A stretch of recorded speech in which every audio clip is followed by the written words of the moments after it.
todos e sejam muito bem-vindos a mais um episódio do podcast Atitude Empreendedora. Eu sou a Júlia Fregonese e hoje eu estou acompanhada da Gabriela Lopes. Oi, Gabi, tudo bom? Oi, Ju. Oi, pessoal. E hoje nós também estamos acompanhadas de um convidado muito especial, que é o Amir Klink. Tudo bom, Amir? Tudo bem, Júlia? Tudo bem, Gabriela? Tudo ótimo. Bom, eu vou te apresentar, Amir, para os nossos ouvintes. Amir Klink é navegador e comandante de embarcações. Economista de formação, começou a navegar depois de deixar o mercado financeiro. Entre suas expedições, fez a travessia do Oceano Atlântico em 1984, saindo da costa da Namíbia, no continente africano, e chegando à Praia da Espera, na Bahia, em 100 dias. Em outra expedição, ficou preso junto à embarcação Paraty, propositalmente, no gelo do inverno da Antártica.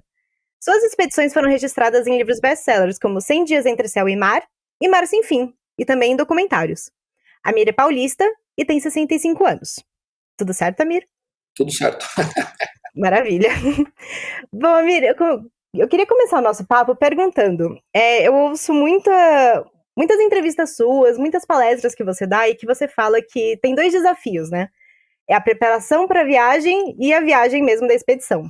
E eu queria perguntar, qual é o desafio maior? Não tem dúvida, é a preparação. A viagem, cada viagem em si é o prêmio que a gente ganha no final, é a parte gostosa, mas a parte que dá trabalho mesmo é a preparação, o projeto técnico, a parte financeira, a parte burocrática, montar a equipe. Infelizmente, esse lado nunca aparece. Entendi. E só por curiosidade, como é que você monta a sua equipe? Como é que você escolhe as pessoas que vão participar? Bom, eu tenho que dar graças a Deus a minha ignorância. Eu não sou engenheiro, e também mexo com questões de engenharia bem complexas. Não sou pesquisador, mas me envolvo constantemente com grupos de pesquisa em altas latitudes, nas regiões polares, e a parte mais complexa assim, é montar as equipes, e eu gosto. Então a gente tem um escritório de projetos aqui em São Paulo, e aí a gente vai atrás de especialistas em cada área, especialista de meteorologia, especialista em comunicação, problema das soldas, da construção técnica do barco, a parte de importação, de contabilidade. São várias competências que são fundamentais para um projeto dar certo. Eu talvez não tenha falado, mas a diferença do que eu faço é que a gente viaja em barcos que a gente projeta e constrói aqui no Brasil.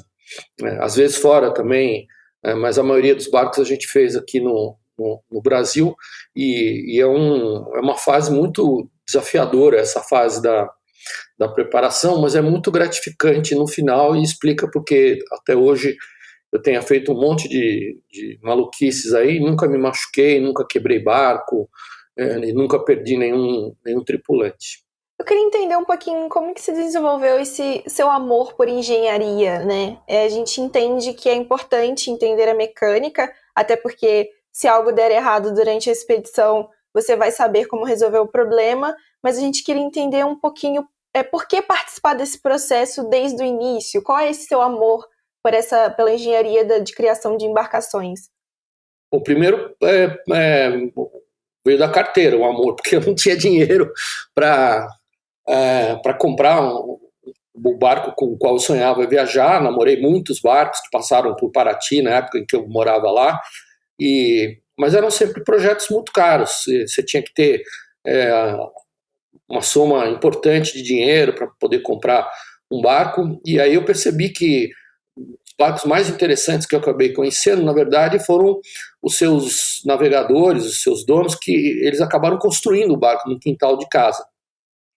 Na década de 60 e 70 aconteceu um fenômeno muito interessante, em parte ligado à literatura, mas houve algumas viagens impressionantes de navegadores franceses que influenciaram enormemente o país. O Bernard Moitessier fez uma volta e meia ao mundo para ganhar um troféu de um jornal inglês que ele nem foi buscar escrever um livro que influenciou fortemente essa geração. Na época, os americanos ficaram impressionados com Jacques Kerouac andando de Harley Davidson na Route 66, não sei o quê. Os franceses tinham referências mais verdadeiras, quer dizer, eles ficaram impressionados com um magrinho quase hindu, Montessier, que faz uma viagem sozinho, sem escalas, de 1,5 volta ao mundo, escreve uma obra maravilhosa. Depois o casal Poncet, que vai inverna na Antártica e tem um filho deles sozinhos no meio das geleiras, porque dessas dezenas de milhares de barcos no fundo dos quintais na França, a esmagadora maioria nunca navegou. Então eu tive duas preocupações, uma de fazer o processo todo, quer dizer, de poder autofinanciar a construção do meu barco, e nesse processo se aprende muito sobre resistência de materiais, aprende muito mais do que consegue ensinar uma escola de engenharia, porque você mexe de maneira táctil com os materiais, com os parafusos, e eu acabei ganhando essa habilidade de transitar com os materiais técnicos, e no final, você, quando termina o barco, você já está 80% preparado para o que vai acontecer, porque você participou. Então, esse protagonismo, assim, em cada projeto, principalmente no aspecto técnico, ajuda muito a fazer projetos bem feitos. E eu gosto muito de fazer bem feito. O segundo medo que eu tinha, que eu estava falando, é o de não concluir. Então, graças a Deus, eu sempre comecei e terminei os projetos. E eu acho que essa é uma característica do empreendedor brasileiro que não é muito valorizado, porque no Brasil é difícil concluir. A gente fala muito, a gente dança e sapateia no mundo da intenção, mas quando chega no mundo da ação, tudo é difícil. A começar por o governo, que é extremamente incompetente, extremamente burocrático, pela cultura que a gente tem de fazer tudo meio às pressas e de qualquer jeito, e no mar não dá para fazer de qualquer jeito. Então, eu acho que essas duas questões são muito importantes no que eu faço hoje. E eu fiquei curiosa agora de perguntar até, planejamento leva 80% da preparação, né? Planejamento do barco, da construção. E eu queria entender como é que você começa o planejamento de uma expedição, assim, como é que você escolhe o seu destino, como é que você vê qual seria a melhor embarcação para fazer aquela rota, como funciona esse processo inteiro? Olha, não sei te responder. Muitas vezes é de brincadeira, por isso que eu falo que não é um trabalho. Então, por exemplo, a ideia da travessia a remo, eu remei durante 6 anos aqui na Raia Olímpica, em São Paulo, na USP. Uhum. E eu adorei o remo como esporte. Assim, eu nunca gostei de futebol, assim, não tenho paciência para ver 5 minutos de futebol, porque é um jogo sem graça. É um jogo que tem um lado que eu acho incrível, que é o de mobilizar multidões. Mas o jogo em si eu não gosto. E eu descobri que vários dos grandes clubes de futebol brasileiros começaram como clubes de remo. O futebol não é esporte, é um jogo, e é um jogo inglês, futebol. Até o nome é em inglês. Mas o remo é um esporte genuinamente brasileiro. E o remo é um esporte interessante e bonito, porque não é a força que faz um barco vencer, e também não é o talento. O que faz um barco vencer é o conjunto, o sincronismo, a sinergia, o treino, o engajamento.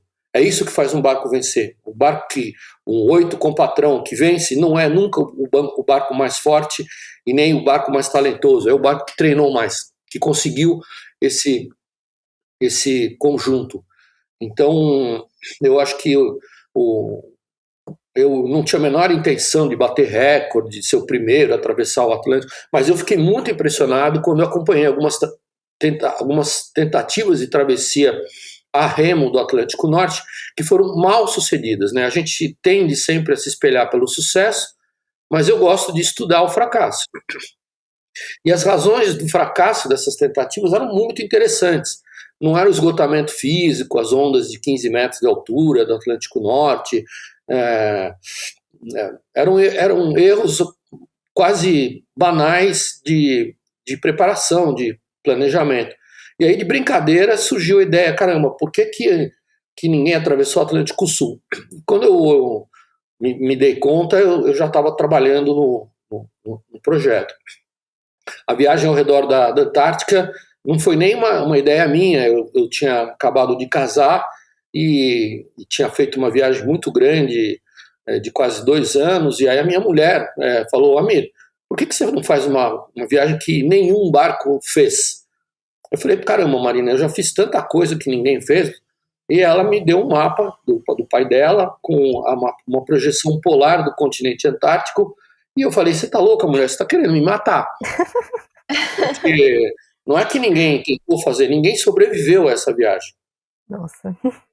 Ninguém sobreviveu, ninguém nunca tinha contornado o continente antártico dentro do cinturão de gelo, dentro da área de convergência antártica.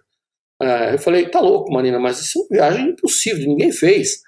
Ela falou, mas você tem o barco, não tem? Eu falei, tenho. Você tem experiência. E eram anos ruins, eu estava construindo o Paraty 2, que era um barco de muitos milhões que eu não tinha, tive que montar um estaleiro, a gente estava em crise financeira, o estaleiro estava quase parado para a gente não demitir os soldadores e funcionários, e eu decidi dar uma parada no trabalho de 6 meses. E aí ela falou uma coisa interessante, falou, e acima de tudo você tem o tempo. E assim quem deu a ideia foi ela, e foi uma viagem que eu acabei fazendo foi uma viagem muito bonita, muito difícil, eu peguei aquela sequência de tempestades histórica lá da Sydney Hobart, entre a Austrália e a Tanzânia, a Tasmânia, só que eu estava 2.000 quilômetros ao sul, pertinho do lado oriental da Antártica. E eu nunca tinha visto ondas de 30 metros de altura, nunca tinha pego vento acima de 80, 90 nós, e tudo isso aconteceu durante 2 semanas, foi um baita de um teste, e no final a viagem termina de uma maneira muito bonita, no mesmo cais onde eu tinha começado, um cais abandonado lá, construído pelos noruegueses na Antártica. Legal. E muito difícil, né? Eu fico imaginando, quer dizer, eu não consigo nem imaginar eu numa situação como essa. E você falou muito que você começou a construção dos barcos por uma questão de falta de verba, e você falou como é caro, né, as embarcações. E isso me faz pensar se hoje as suas expedições são um negócio, né? Se elas são rentabilizadas. Não, eu não quero que seja, não quero ter patrocínio de ninguém. Se eu não tiver competência intelectual de fazer o dinheiro que eu preciso para viajar, eu prefiro não viajar. Então, assim, eu já me envolvi com várias empresas, sempre de maneira transparente e autêntica. Quando o produto da empresa não presta, eu não uso. Se o material que eles falam não se adapta ao que eu preciso, não é um contrato de vínculo que vai me fazer usar. Eu não gosto de usar logomarca de empresa na minha camisa, prefiro andar pelado do que ter o logo de uma marca, e infelizmente isso é um negócio que o marketing brasileiro, que é tão criativo em alguns segmentos e com alguns gênios que a gente tem, né, Guanais, Oliveto, não sei o quê, é tão pobre em outros. Quer dizer, a maioria dos caras das empresas, eles querem a maldita logomarca da empresa, em vez de associar a imagem da sua empresa a um conceito. Com dificuldade, poderia ter recursos abundantes, mas eu consegui achar um jeito de viabilizar os meus projetos sem ter uma intenção comercial. Não quero ter uma intenção comercial. Depois de um tempo eu acabo vendendo cada projeto, o barco, às vezes eu consigo recuperar uma parte do dinheiro que eu gastei, às vezes não, mas essa questão da independência, ela é muito importante. Eu tenho um baita orgulho de ter feito o que eu fiz sem ter morrido na praia. Infelizmente, muitos amigos meus morreram na praia, entre aspas, né?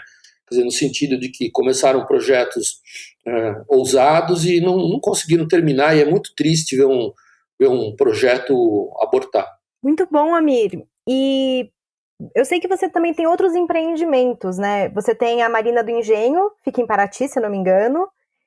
Eu queria entender, você tem outros negócios também que apoiam o financiamento das suas expedições, na construção dos barcos? Como funciona? Bom, eu podia ser um cara rico, né? Eu sei ganhar dinheiro, trabalhei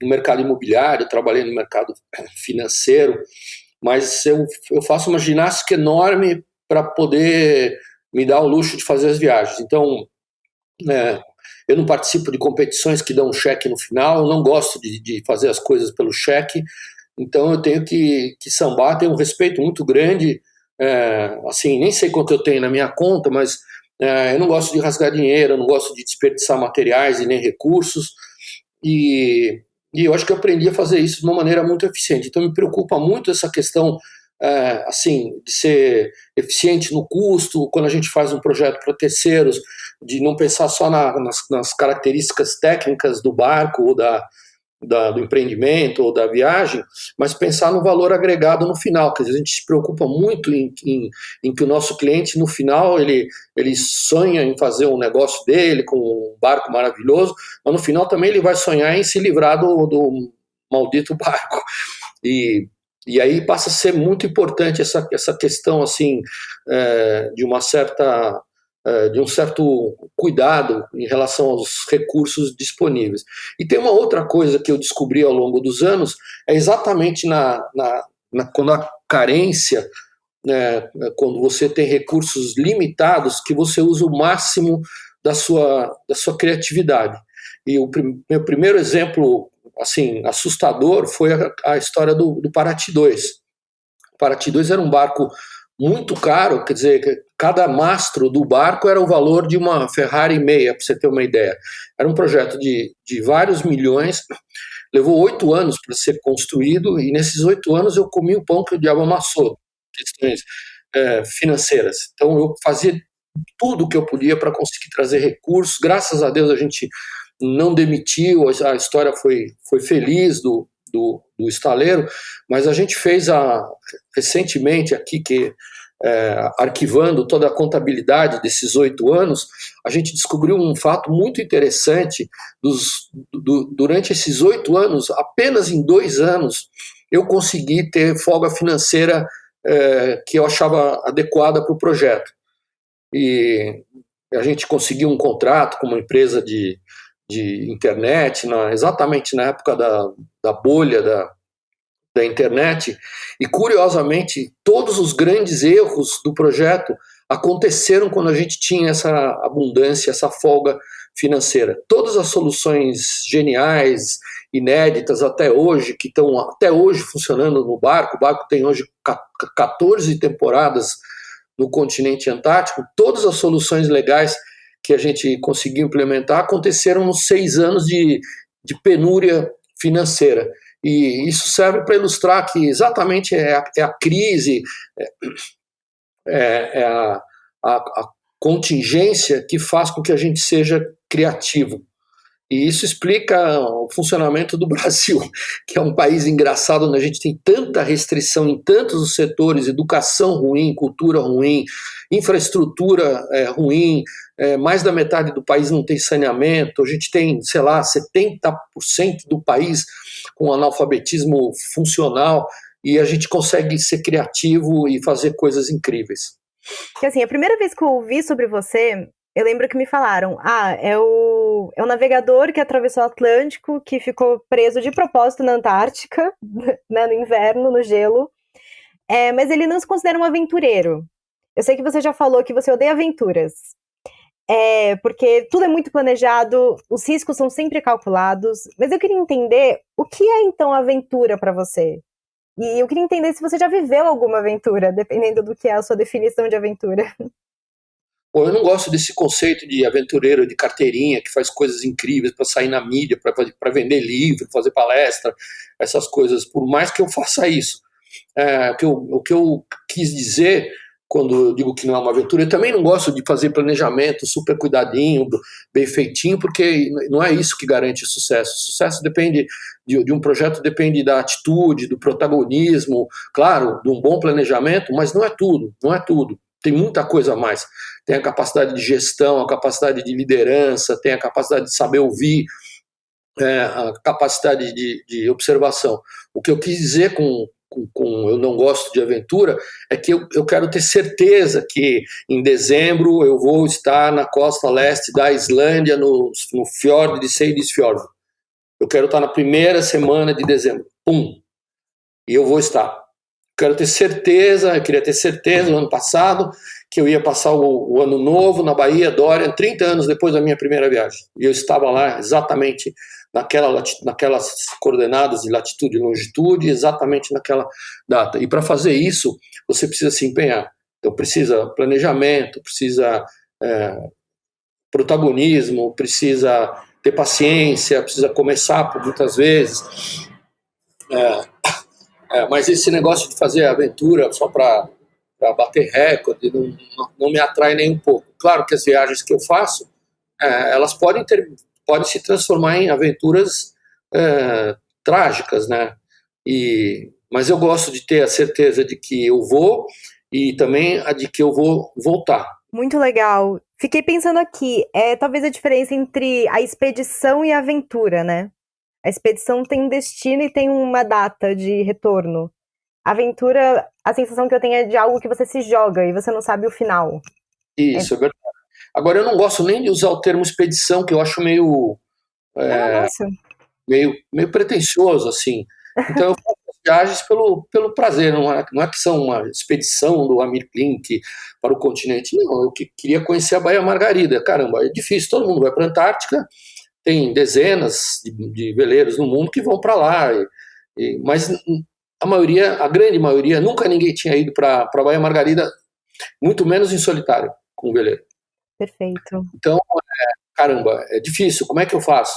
Eu vou precisar ter mais autonomia, vou ter que navegar em águas muito rasas, vou ter que fazer uma estratégia para esperar uma janela meteorológica, mas muitas vezes eu faço as viagens, assim, eu sei que parece um luxo falar isso, mas pelo simples prazer de fazer.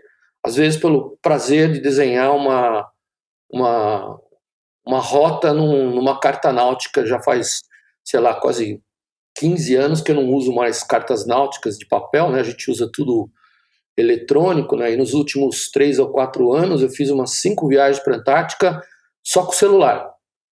Então, ano passado, uma coisa incrível, né? Essa porcaria de vidro que a gente tem no bolso, tem tudo.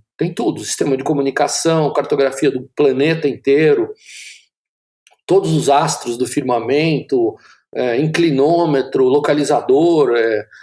A gente tem ferramentas incríveis hoje para fazer as viagens. O que te motivou a entrar nesse mundo da navegação? Foi essa literatura? Eu sei que você teve... O seu primeiro barco foi na infância, né? A sua primeira, se não me engano, foi uma canoa, aos 10 anos. De onde surgiu esse amor pela navegação e essa vontade de viajar? Observando em Paraty os barcos que vinham. Eu comecei a navegar, assim, a velejar. Minha mulher é uma super velejadora. Desde os 10 anos de idade ela veleja, participa de competições, calendários, torneios nacionais, internacionais e não sei o quê. Ela é muito mais competente velejando do que eu sou. Eu tinha vontade de viajar e eu descobri que viajar pelo mar era uma das formas mais baratas de você viajar. Eu conheci vários casais, alguns caras em solitário que passavam por Paraty com um desses barquinhos feitos no quintal de casa e estavam indo para o Japão, estavam indo para a Oceania, para a Melanésia, para a Micronésia, e aquilo, assim, quando eu li os primeiros relatos, por exemplo, eu citei o nome do casal Poncet, o Jérôme Assali Poncet, do Bernard Moitessier, do Eric Tabarly, e a primeira vez que eu vejo um desses barcos, o casal Poncet, pumba, para e ancora na frente da minha casa. E aí eu fui, assim, quase que mortalmente fisgado por essa curiosidade, que eu nunca imaginei ter meios nem técnicos, nem financeiros de poder escolher como um caminho de vida. E pouco a pouco foi acontecendo. Então, eu andei muito de canoinha em Paraty, mas não sabia velejar. Quer dizer, a primeira vez que eu andei num veleiro eu já estava ficando velho, já estava encostando nos 30 anos de idade. Então foi um processo tardio, Eu adorei como ele se desenrolou, mas eu teria adorado começar mais cedo. Eu acho que teria sido importante. A sua primeira grande expedição, né, foi a travessia do Atlântico Sul. E pra gente que olha assim de fora, parece algo impossível de fazer, né? Ficar 100 dias em alto mar navegando. E a gente queria saber o que te motivou a fazer essa travessia, o que te inspirou a essa ideia, né? Porque precisa de muita coragem. Eu não consigo responder para você essa pergunta, porque se você na época perguntasse para mim, sei lá, em 82, quando comecei o projeto, eu ia falar, tá louco, o cara que fizer isso é louco, vai morrer, tem jeito mais menos doloridos de morrer. E meus amigos me perguntavam isso, falavam, Amir, você está devendo quanto? E de fato eu tinha uma dívida grande. O pai de um amigo meu falou, Amir, quanto dinheiro você está precisando? Fala, eu vou emprestar para você. Eu falei, e ele achava que eu estava fugindo, que era quase uma fuga. E a verdade, eu vou dizer para vocês, foi, de certa maneira, uma fuga, porque foram anos muito difíceis para mim.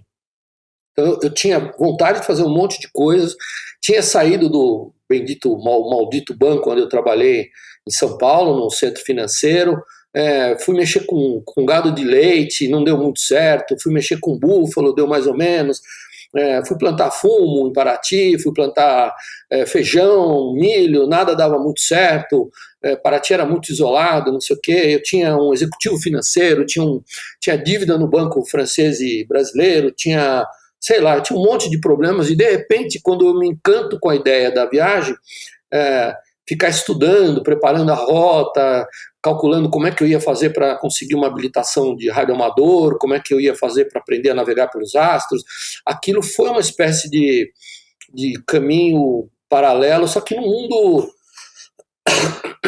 mundo real. Quer dizer, os astros eram de verdade, as ondas eletromagnéticas, elas de fato dão a volta na Terra, naquela época a Terra era redonda, e assim foi uma espécie de escapada, para falar a verdade. E eu só queria fazer uma pergunta meio mala, Amir, se você tem outras viagens planejadas. Eu tenho várias coisas planejadas, né? A gente fechou 3 grupos para fazer uma viagem muito interessante, onde não tem turismo oficial, numa região no interior da Islândia, que é um país que eu só conheci velejando, eu nunca fui para lá de avião, mas infelizmente com a pandemia está em suspenso, que usa uma metodologia de ensino que é aplicada em acho que mais de 20 países, e eu gosto muito, é o ensinar fazendo e o aprender brincando. Eu conheci o Rubem Alves e eu tinha falado no passado com ele sobre um arquipélago escandinavo que é a nação mais próspera do mundo, hoje se chama Ilhas Faroe, pertence ao reino da Dinamarca, mas fica no Atlântico Norte. E aí surgiu a ideia, caramba, uma senhora dessa fundação me perguntou o que a gente pode fazer para salvar os rios que a gente polui com tanta competência no Brasil. Eu falei, você quer salvar mesmo os rios? Vamos entrar dentro dos rios. Ela falou, como entrar? Eu falei, em vez de fazer um flutuante para ficar pescando, para passear, vamos fazer uma sala de aula flutuante e colocar ela no Rio Tietê, colocar ela no Rio Pinheiros, colocar ela no Rio Tamanduateí, colocar no Rio Paraíba e fazer as escolas terem lá, ministrarem lá 5 horas de aula dentro do esgoto, dentro do cocô que a cidade produz e inverter o olhar.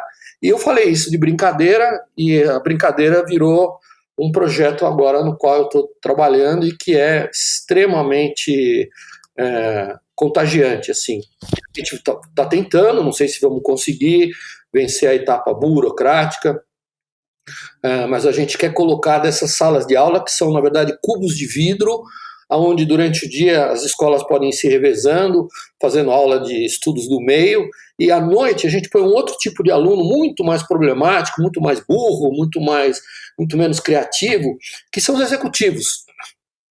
A gente pega os executivos das empresas que têm seus escritórios na Faria Lima, suas fábricas na beira do Rio Tietê, e bota eles lá para entrarem dentro do rio e assistirem uma apresentação sobre descontaminação de água, e depois levar eles de ônibus lá para Pereira Barreto, no mesmo Rio Tietê, onde nesse lugar a água já fica potável. Imagina, sem que a gente colaborasse, a natureza consegue se regenerar. Então eu estou muito encantado agora com esse projeto a gente chama de Escola dos Rios, e eu estou torcendo para que a gente não tenha entraves burocráticos. Nossa, fantástico. Vamos ficar de olho esperando o desenvolvimento dessa trama. Foi um prazer enorme, Amir. Muito obrigada. Muito obrigada por participar, foi muito bom. Então é isso, estamos às ordens lá em Paraty. A nossa marina é a única aberta ao público. É um lugar bem interessante, tem vários casos lá de negócios interessantes que estão surgindo nessa nova tendência do compartilhamento, que ainda é nova em outros segmentos. E tem histórias de pessoas que estão viajando pelo mundo ou que fizeram seus barcos e que hoje estão morando neles e trabalhando com eles. Tá à disposição de vocês, tem um endereço no Waze e no Google Maps. E aí, Gabi, o que você achou do nosso papo com a Amir Klink? Nossa, Ju, foi muito bom. Deu para aprender várias coisas, né? E assim, é uma história tão... Eu só consigo pensar em coragem quando eu penso na história dele, porque eu sou uma pessoa que provavelmente nunca me aventuraria da natureza no mar dessa forma. Eu também. Não sei se tenho essa coragem. E uma coisa que eu achei muito legal sobre tudo que ele falou pra gente foi sobre como ele aprende com o fracasso. Ele fala, né, que ele leu muita literatura sobre grandes navegadores, sobre pessoas que viajaram o mundo, ou desde histórias da ficção, né, tipo Júlio Verne, mas que ele também aprendeu muito com o fracasso, com o anti-exemplo, né, eu diria. Aprender com os erros das outras pessoas fez ele entender como ele poderia se preparar melhor e viajar de uma forma que desse certo, que o projeto desse certo. Sim, e eu acho que outra coisa que eu achei muito interessante também é como ele vê tudo isso como uma brincadeira, não é trabalho, né? Tanto que ele comenta que ele não aceita patrocínio, não aceita nada e nem comercializa as expedições dele. E eu acho que isso é muito a essência do empreendedorismo, né? Não é só você sair comercializando qualquer ideia. É você primeiro e antes de tudo se divertir, amar aquilo que você faz. E a gente escuta muito isso dos nossos entrevistados no Atitude, e o Amir ele veio com essa ideia que eu achei super interessante. Com certeza. E acho que esse fator do planejamento tem um elemento muito, muito legal, porque apesar de ele falar que ele não é um planejador tão bom assim, ele fala que tem algo além que faz ele criar os projetos das viagens, né? Que é a curiosidade e a observação. E também acredito que é uma característica muito forte do empreendedorismo no Brasil.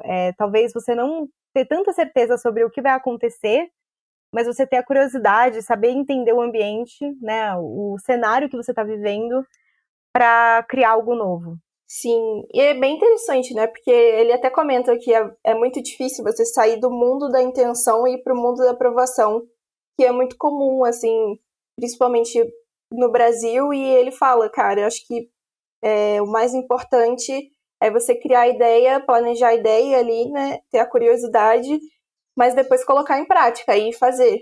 Maravilha, é isso mesmo. Então, estamos encerrando esse episódio por aqui. Muito obrigada por ter nos ouvido e nos vemos na próxima entrevista. Muito obrigada por ouvirem e tchau, tchau!